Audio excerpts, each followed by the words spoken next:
ناظرین، آج پنجاب یونیورسٹی کے اندر ایک تقریب تھی تقسیم انعامات کی. تو وہاں پر جو پنجاب یونیورسٹی کے پوزیشن ہولڈر طلباء تھے، ان میں مریم نواز شریف نے انعامات تقسیم کرنے تھے. وہ مریم نواز شریف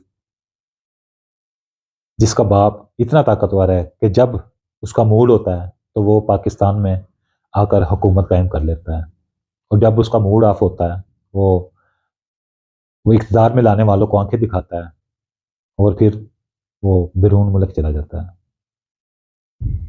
ان کی طاقت کا اندازہ آپ اسی بات سے لگا لیں. 3 دفعہ پاکستان کے وزیر اعظم رہ چکے ہیں. ناظرین، آپ کو بتاتا چلوں کہ مجھے نہیں پتا کہ یہ بات حقائق پر مبنی ہے یا نہیں ہے، اس کا حقیقت سے کوئی تعلق ہے یا نہیں ہے، لیکن خبر تو خبر ہوتی ہے، اور خبر اگر مکمل طور پر حقیقت پر مبنی نہ ہو تو کوئی نہ کوئی اس خبر سے متعلقہ وجود ضرور ہوتا ہے جس کو بڑھا چڑھا کر پیش کیا جاتا ہے. ماضی قریب میں جب میاں نواز شریف اور مریم نواز لندن پھر وہاں سے جنیوا یعنی سوئٹزرلینڈ پہنچے تو خبریں گردش کرنے لگ گئیں کہ شریف خاندان لندن سے اپنی جائیدادیں مال و دولت جو ہے وہ اکٹھا کر کے تو سوئٹزرلینڈ شفٹ ہونا چاہتے ہیں. تو اس میں تھوڑا سا اس چیز کو یقینی بنانے کے لیے تڑکا لگایا گیا کہ نواز شریف کا بیٹا حسن نواز جو ہے وہ لندن میں ڈیفالٹ ہو چکا ہے.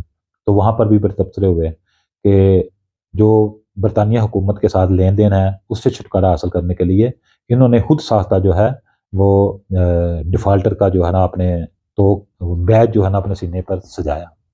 بہرحال باتیں ہونے لگی کہ شریف فیملی جو ہے وہ اپنا سارا مال و دولت اکٹھا کر کے دنیا کے ایک ایسے ملک میں جا رہے ہیں جہاں پر پاکستانیوں کی تعداد گنتی کی ہے،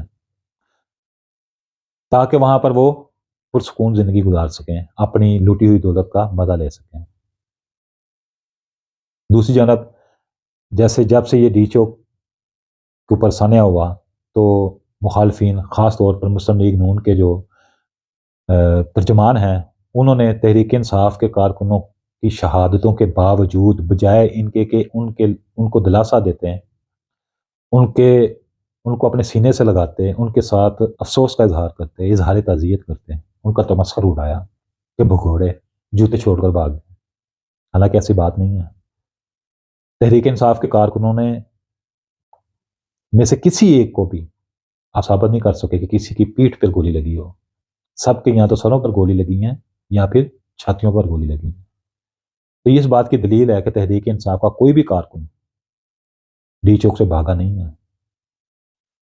تو جب تحریک انصاف کے کارکنوں کو بھگوڑا گیا کہا گیا تو اس کے رد عمل میں تحریک انصاف کے کارکنوں نے مسلم لیگ نون کے جو ترجمان ہیں جو شہداء کا تمسخر اڑا رہے تھے ان سے مطالبہ کیا کہ ہم آپ کے گھروں کے سامنے ڈنڈے لے کر کھڑے ہو جاتے ہیں، صرف 5-6 آدمی، آپ گھر سے نکل کے دکھاؤ، جرت کر کے دکھاؤ، بغیر اسلحے کے، بغیر سیکورٹی گارڈ کے گھر سے باہر نکل کے دکھاؤ.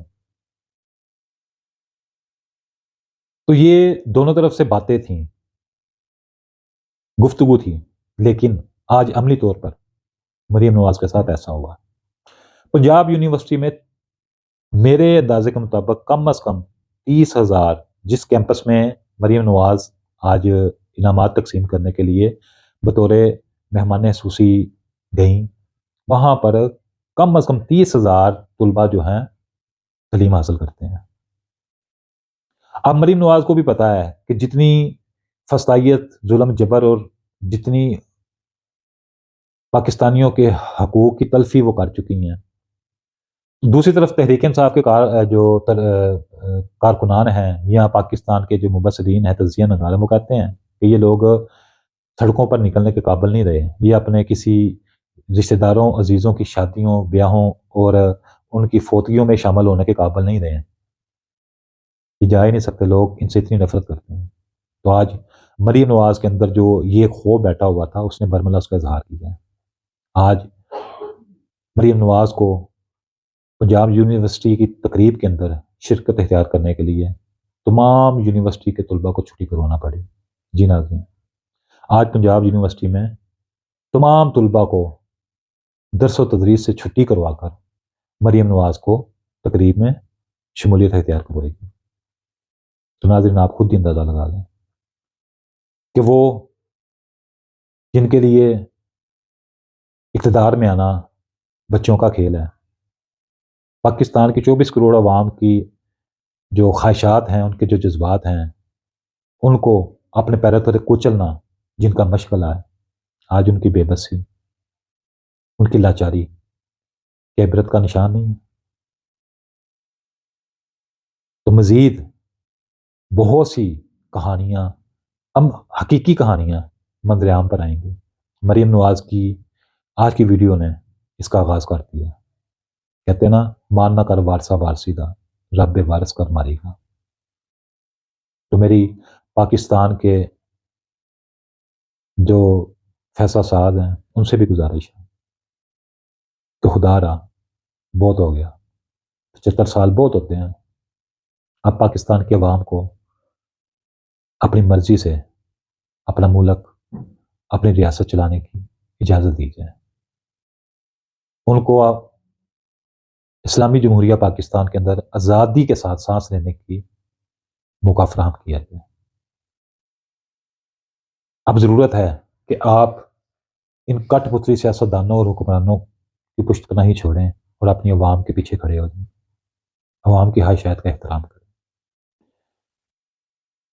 مریم نواز بات سوچنے کی ہے، سمجھنے کی ہے، سینس کی بات ہے۔ اگر وہ سوچیں تو وہ عبرت کا نشان بن چکی ہیں۔ اگر مریم نواز عبرت کا نشان بن چکی ہیں تو اس کا مطلب ہے کہ شریف فیملی عبرت کا نشان بن چکی ہے۔